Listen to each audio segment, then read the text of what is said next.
જેના જીવનમાં સંયમ છે.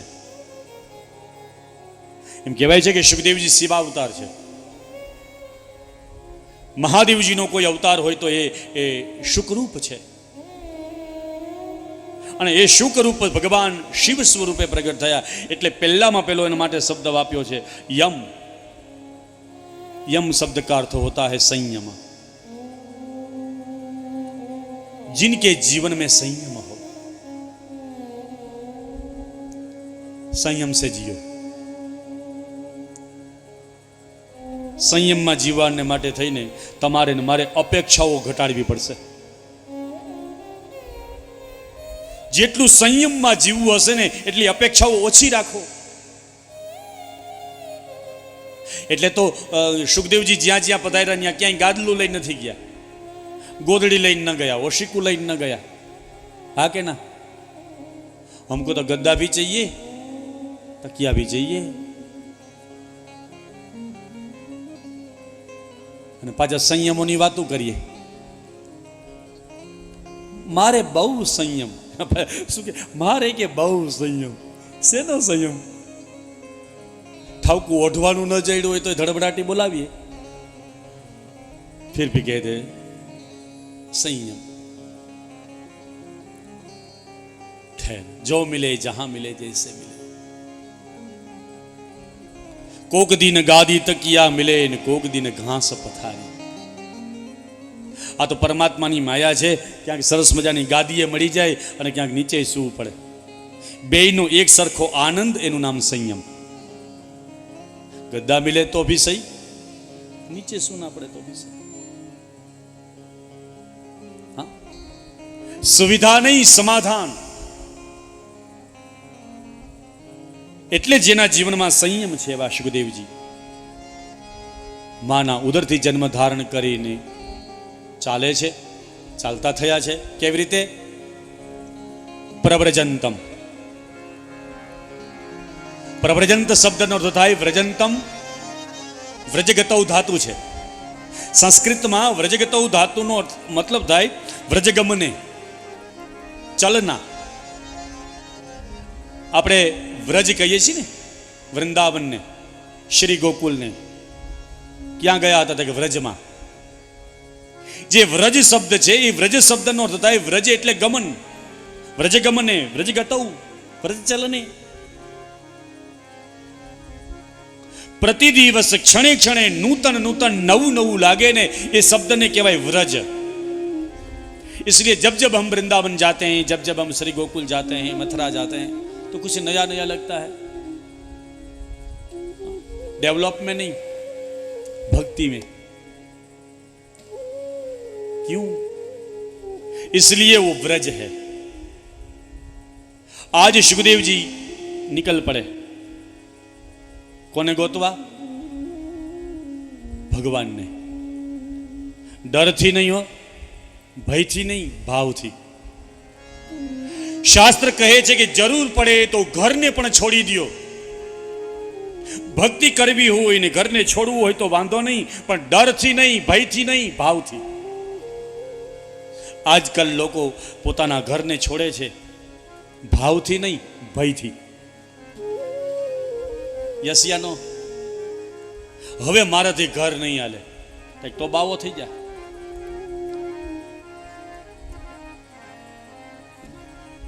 અને એવા એવા પાછા એ આટો મારીને પાછા ન્યાન્ય ભિક્ષા માગવા આવે.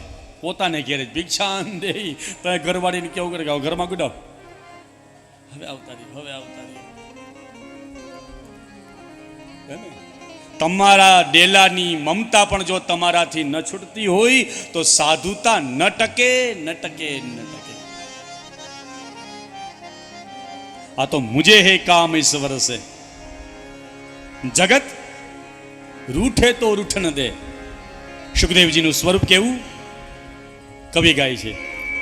मुझे है काम ईश्वर से, मुझे काम ईश्वर से, जगत रूठे तो रूठन दे. मुझे काम ईश्वर से, मुझे ईश्वर से जगत रूठे तो रूठन दे। कुटुंब परिवार सुख जारा माल धन लाज लोकन की। कुटुंब परिवार सुख जारा माल धन लाज लोकन की।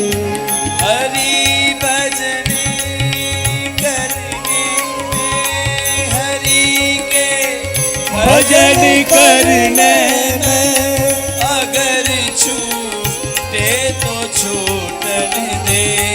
हरि के भजन करने में अगर छूटे तो छूटन दे। अगर छूटे तो छूटन दे। मुझे है काम ईश्वर से जगत रूठे तो रूठन दे। काम ईश्वर से जगत रूठे तो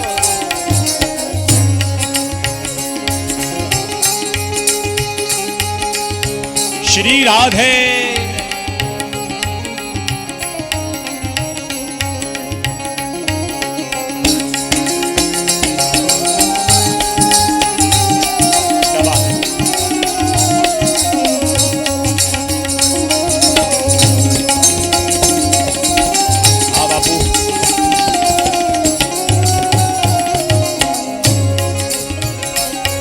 संतन की संगत ने करूं कल्याण में अपना। करूं कल्याण में अपना। ओ बैठ संतन की संगत में करूं कल्याण में अपना। करूं कल्याण में अपना। प्रीति संसार के विषयों में प्रीति संसार के विषयों में अगर टूटे तो टूटन दे। मुझे है काम ईश्वर से जगत रूठे तो रूठन दे। मुझे है काम ईश्वर से जगत रूठे तो रूठन दे। जगत रूठे तो रूठन दे। जगत रूठे तो रूठन दे। मुझे है काम ईश्वर से जगत रूठे तो रूठन दे। એવું જેનું સ્વરૂપ છે એવા સુખદેવજી મહારાજ યાત્રા કરવા લાગ્યા અને યાત્રા કરતા કરતા પ્રવ્રજંતમ અનુપૈત અપૈત કૃત્યમ. શાસ્ત્રને કહ્યું છે કે ભગવાન સુખદેવજી કેવા છે તો કે કોઈ પ્રકારની જેને અપેક્ષા નથી એવા. શ્રીમદ ભગવદ્ ગીતામાં ભક્તનું એક આવું લક્ષણ છે 12મા અધ્યાયમાં. ભગવાન કહે છે કે મને કેવો ભક્ત ગમે છે. અનપેક્ષ સુચિર દક્ષ ઉદાસીનો ગતવ્યથ. હંમેશાને માટે જે અનપેક્ષ છે મને બહુ ગમે. એટલે શાસ્ત્રમાં એમ કહેવાય છે, ભગવાન ભગવદ્ ગીતામાં એમ કહે છે કે મારી પાસે કોઈ અપેક્ષા ન રાખો. એનો મતલબ એવો નહીં કે ભગવાન આપણી અપેક્ષા પૂર્ણ નથી કરતા. બધી જ અપેક્ષાઓને પરમાત્મા પૂર્ણ કરે છે. ઘણી વખત તો સમય પહેલા આપણી અપેક્ષાઓને પરમાત્મા પૂર્ણ કરે છે. ભગવાન દેવાનો પ્રારંભ ત્યારે કરે છે જ્યારે પરમાત્મા દેવાનો પ્રારંભ કરે છે ત્યારે આપણી અપેક્ષાથી પણ વધારે આપે છે. એટલે પ્રવ્રજંત શબ્દ વાપર્યો છે. એટલા માટે ભગવાન અપૈત કૃત્ય છે. દ્વૈપાયન શબ્દ એટલા માટે વાપર્યો છે કે સુખદેવજીએ 2 વખત શ્રીમદ ભાગવતજી રસપાન કર્યું છે. માના ઉદરમાં હતા ત્યારે,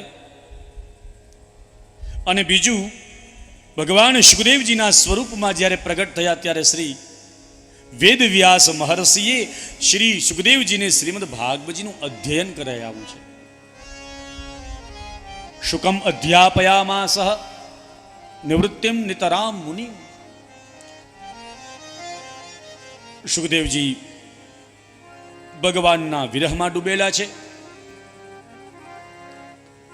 સુખદેવજીનું પ્રયાણ થયું, પાછળ વ્યાસજી દોડતા દોડતા ગયા, હે પુત્ર ઉભા રહો, હે પુત્ર ઉભા રહો.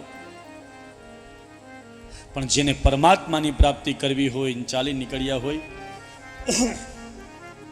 એ સાંભળે કોનું? એમ કહેવાય છે કે વ્યાસજી બોલાવતા હોવા છતાં પણ સુખદેવજી ઉભા ન રહ્યા, એટલે કદાચ બની શકે કે પિતાજીનું વચનનું ઉલ્લંઘન હોય. ના, શ્રીમદ ભાગવતજીમાં જેમ લખ્યું છે કે જો ભજન કરવામાં ગુરુ હોય, માતા પિતા હોય, સ્વજન હોય, એ ભજન કરતા હોય ને જો અવલંબન બનતા હોય ને, તો એને પણ છોડી દેવામાં વાંધો નહીં. ગુરુ ન સસ્યાત, સ્વજનો ન સસ્યાત, પિતા ન સસ્યાત. કહે છે કે કદાચ બધા જ જો ભક્તિમાં તમને વિક્ષેપ રૂપ બનતા હોય ને, તો છોડી દો નહીં, એનાથી છૂટી જાઓ. લેકિન ભક્તિ કરો. સુખદેવજીએ જવાબ ના આપ્યો, એનો મતલબ એવો નહીં કે પિતાના વચનનું ઉલ્લંઘન કર્યું છે, પરંતુ વ્યાસજીની જે પૂછવાથી સુખદેવજીના બદલે વૃક્ષોએ જવાબ આપ્યો છે. તરવહ અભિનેદુ. તરુ શબ્દનો અર્થ થાય, તરુ એટલે વૃક્ષ. અહીંયા વૃક્ષ બોલે છે. શું કહે છે? હે વ્યાસજી, તમારા પુત્ર સુખદેવજી હવે પાછા નહીં આવે. બોલો, આપને એમ થાય કે વૃક્ષની ભાષા હોય? હા, પરમાત્માની સૃષ્ટિમાં જે કંઈ છે તે બધેને પોતપોતાની ભાષા છે. દરેક પોતપોતાની ભાષામાં વાત કરે છે. પછી પક્ષીઓ એની ભાષામાં વાત કરે, પ્રાણીઓ એની ભાષામાં વાત કરે, માનવ એની ભાષામાં વાત કરે.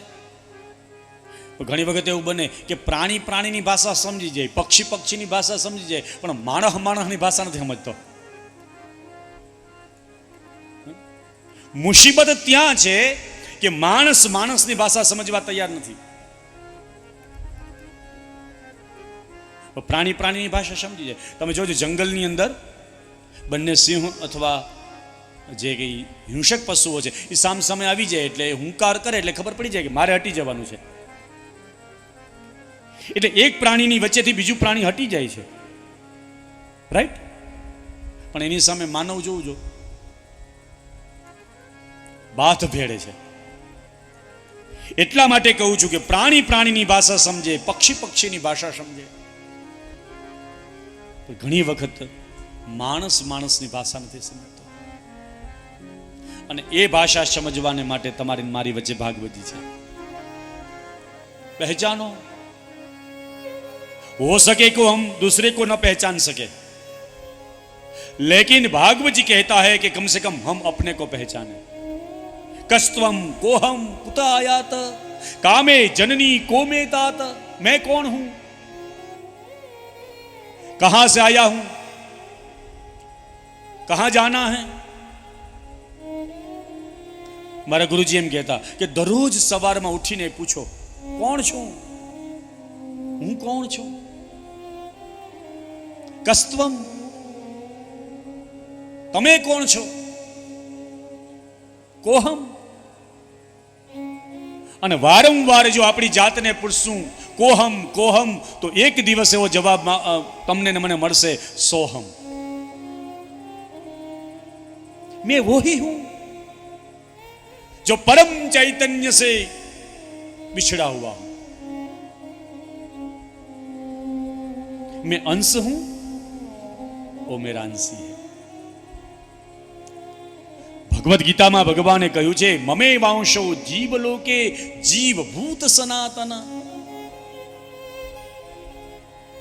આ જગતમાં જે કંઈ જોઈ રહ્યા છે બધા જ ભગવાનનો અંશ છે.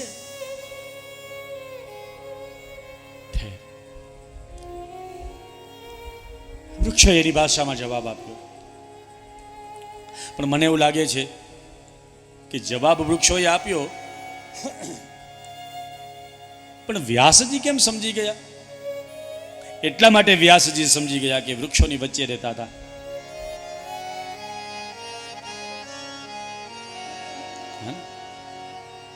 જંગલમાં રહેનારો, જંગલી જીવાત્માઓના, પ્રાણીઓના, પક્ષીઓના, વૃક્ષોના સ્વરૂપને અને સ્વભાવને સમજી શકે.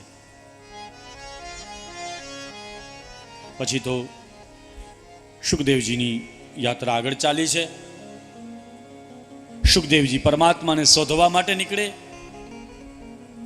અને એ પરમાત્માના સ્વરૂપને શિવરૂપ પરમાત્માના સ્વરૂપ આનંદનો પ્રાપ્ત કરી અને મુનિઓના ગુરુ મહામુનિ બનીને જગતમાં પ્રસિદ્ધ થાય છે.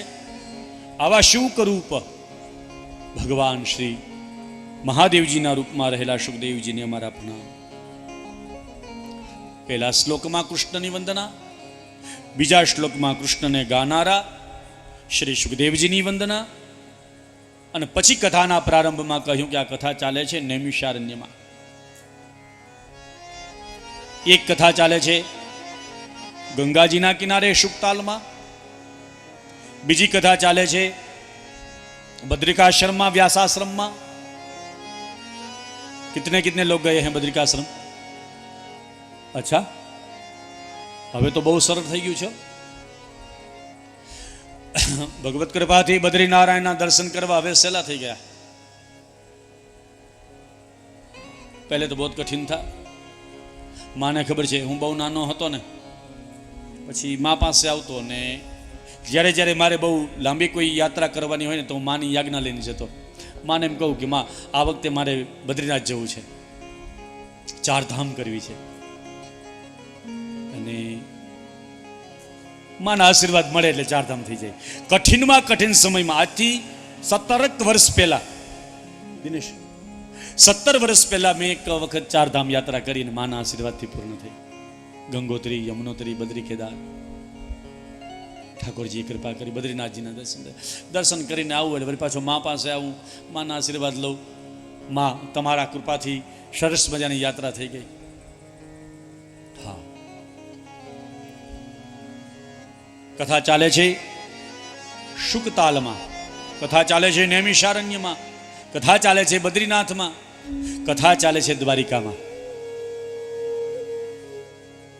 अभी हम द्वारिका में बैठकर कथा सुन रहे हैं. सुत जी लखे छे, नैमिषे सुतमासीन अभिवाद्य महामति कथामृत रसास्वाद कुशल शौनको ब्रवीत कुशल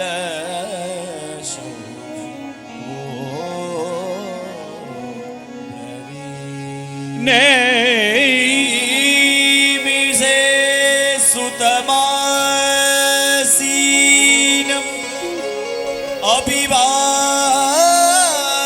महामति कथामृत रसास्वाद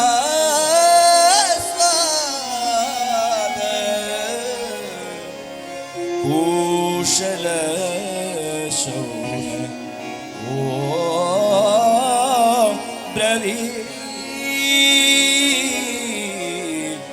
कथा नैमिषारण्यમાં ચાલે છે. नैमिषे सुतम आसीनम કહે છે કે એક વખત નૈમિષારણ્યમાં સુતજી મહારાજ વિરાજમાન થયા. સુતજી કેવા છે? કહ્યું મહામતી, જેની મતિ મહાન છે એવા સુત. એવાના સમયમાં વક્તા તો મહામતી છે, પણ શ્રોતા કોઈ સામાન્ય નથી હો. શ્રોતા કેવા છે? કહ્યું કે કથા અમૃત રસા આસ્વાદ કુશલ. હે ને? કૌડું વિશેષણ આપ્યું.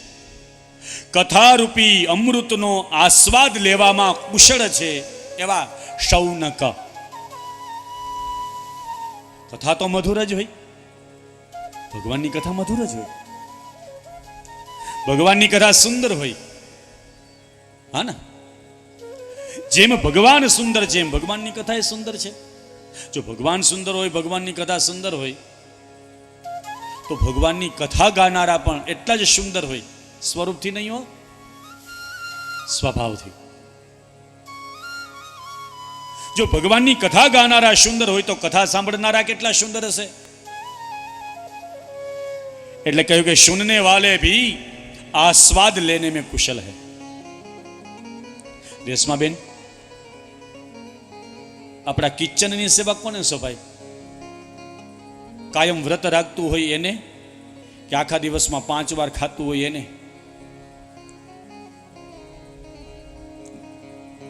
ચાતુર્માસ કાયમ કરતા હોય એને તમે એમ કહો કે રસોડાની સેવા તમે રાખજો, તમારા હાથમાં રસોડાની સેવા. પછી આપણે શું મળે? બટાકાની સૂકી ભાજી જ મળે ને. પણ આખા દિવસમાં 4 વખત મહાપ્રસાદ ભોજન લેતા હોય અને એને રસોડાનું કામ સોંપવામાં આવે તો આપણે મહાપ્રસાદ મળે કે નહીં? એટલે તમને ખબર છે, રાજસૂય યજ્ઞમાં પાંડવોએ રાજસૂય યજ્ઞ કર્યો માં, અને એ રાજસૂય યજ્ઞની અંદર રસોડાનું કામ ભીમસેનને સોંપવામાં આવ્યું. ભીમને આશ્ચર્ય થાય ને, રસોડાનું કામ નહીં પછી ભીમને. હા, કેમ? એટલા માટે ભીમને સોંપવામાં આવ્યું. જાજુ ખાતો હતો એટલા માટે નહીં. ભીમ પાકશાસ્ત્રી હતા. અરે દાળનો સ્વાદ કેવો છે એ તો દાળ બનાવવા વાળા કરતા દાળ ખાનારાને ખબર હોય. એવી જ રીતે કથાનો સ્વાદ કેવો છે, કથામાં રહેલો આસ્વાદ કેવો છે, કોણ કહી શકે? ઉત્તમ શ્રોતા જ કહી શકે.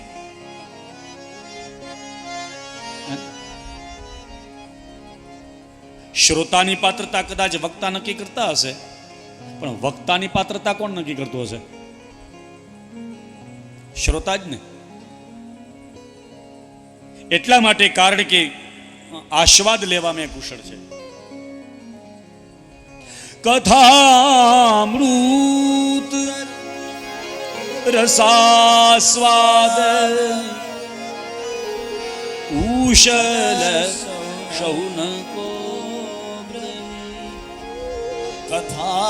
કથામૃત રસાસ્વાદ કુશલ શૌनको બ્રવીમ. કથાને શ્રવણ કરવામાં કુશળ છે, આસ્વાદ લેવામાં કુશળ છે એવા શ્રોતાઓ આવીને બિરાજમાન થયા. સદગુરુદેવને પ્રશ્ન કરતા કરતા સૌનકજી કહે છે, હે ગુરુદેવ, કહો ભક્તિ, જ્ઞાન અને વૈરાગ્યથી મળતો વિવેક કેવી રીતે વધે? શૌનકનો પેલો પ્રશ્ન કયો? વિવેક કેવી રીતે મળે? પણ અહીંયા વિવેક કેવો? જે વિવેકમાં ભક્તિ હોય, જે વિવેકમાં જ્ઞાન હોય, જે વિવેકમાં વૈરાગ્ય હોય. લૌકિક વિવેક નહીં, અલૌકિક વિવેક.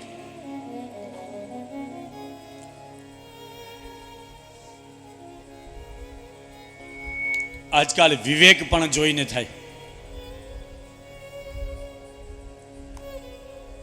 આજકાલ વિવેક પણ બહુ બુદ્ધિપૂર્વક કરવામાં આવે. સ્વાભાવિક છે, કોને કેટલો વિવેક કરવો એ બહુ આપણે વિવેક રાખવો પડે. હા કે ના? એમાં મારા જીવન બહુ જાજાથી રોકાવાનું કે તો પછી ઘર ન મૂકે. એટલે એ પણ વિવેક જોઈએ કે આને કેટલા દી રોકાય. પણ આ એ વિવેકની વાત નથી, આ તો એ વિવેકની વાત છે કે જે વિવેકમાં ભક્તિ હોય, ભક્તિ એટલે પ્રેમ, જે વિવેકમાં જ્ઞાન હોય, સમજણ. જ્ઞાન એટલે સમજણ. અને જે વિવેકમાં વૈરાગ્ય હોય, ત્યાગ.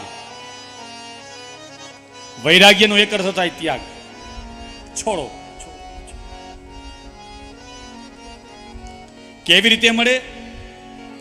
તુલસી કહે, બિનુ સત્સંગ વિવેક ન હોઈ. બિનુ સત્સંગ વિવેક હોઈ. બિનુ સત્સંગ વિવેક ન હોઈ. બિનુ સત્સંગ વિવેક હોઈ. રામ કૃપા બેનુ સુલભ સોઈ. રામ કૃપા બેનો સુલભ સોઈ. વિવેક ન હોઈ. વિવેક હોઈ. સુલભ ન સોઈ. સુલભ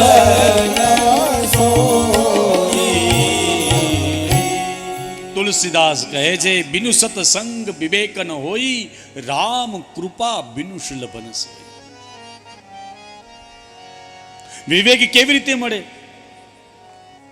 કારણ કે વિવેકની જનની સત્સંગ છે. सत्संग से विवेक की प्राप्ति होती है. बिनु सत्संग विवेक न होई.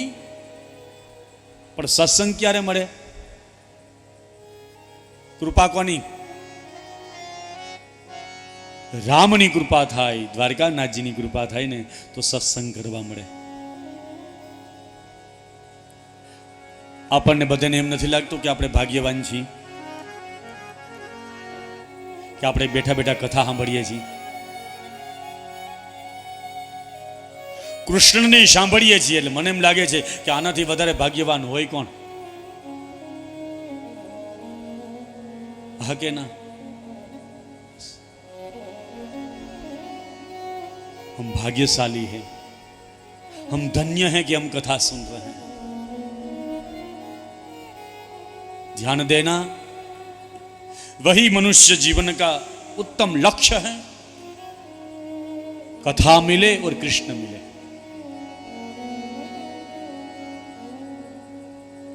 राजा पृथुए तो भगवान પાસે માગેલું કે મને 1000 કાન આપો કે હજારો કાન દ્વારા હું ભગવાનની કથા સાંભળી શકું. એક કાન નહીં, બે કાન નહીં, મારા હજારો કાન દ્વારા હું કથા સાંભળી શકીશ. કારણ કે ભગવાનના ચરિત્રને શ્રવણ કરવાને માટે હજારો કર્ણ પણ ઓછા છે.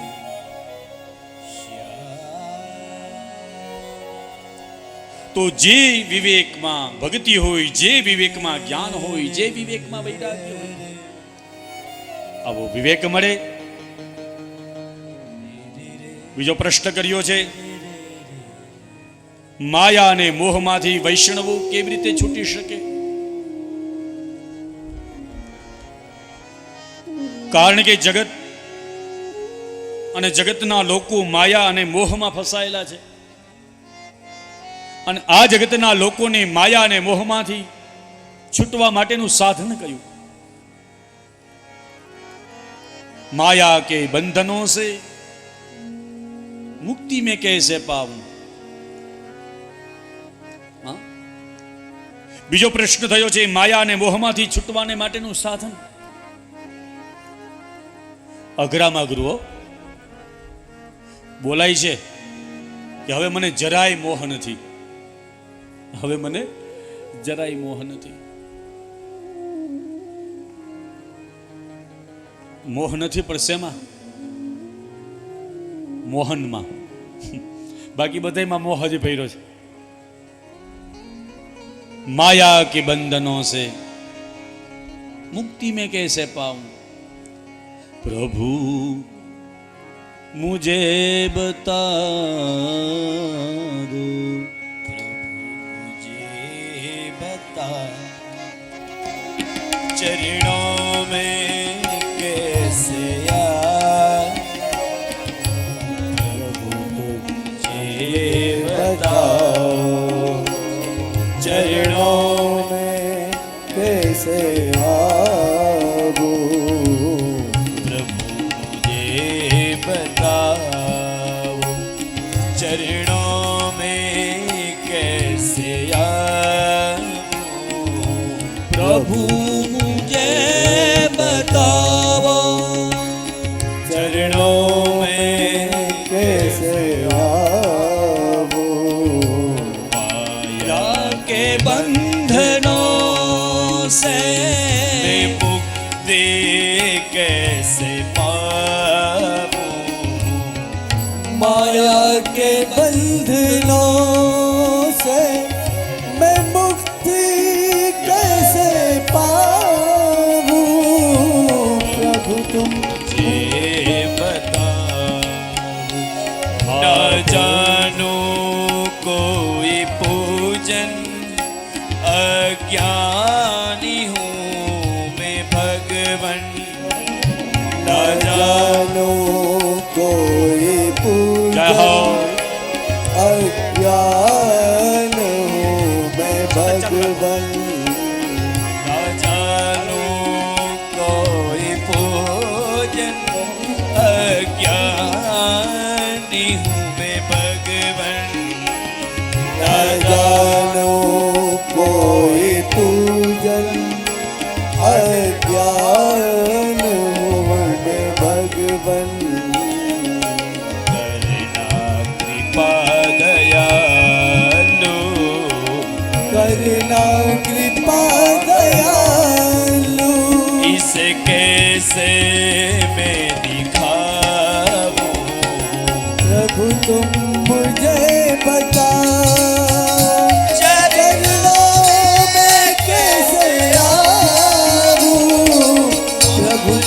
के बंधनों से, हाँ के बंधनों से मैं मुक्ति कैसे पाऊं, प्रभु मुझे बताओ, प्रभु मुझे बताओ, प्रभु मुझे बताओ, प्रभु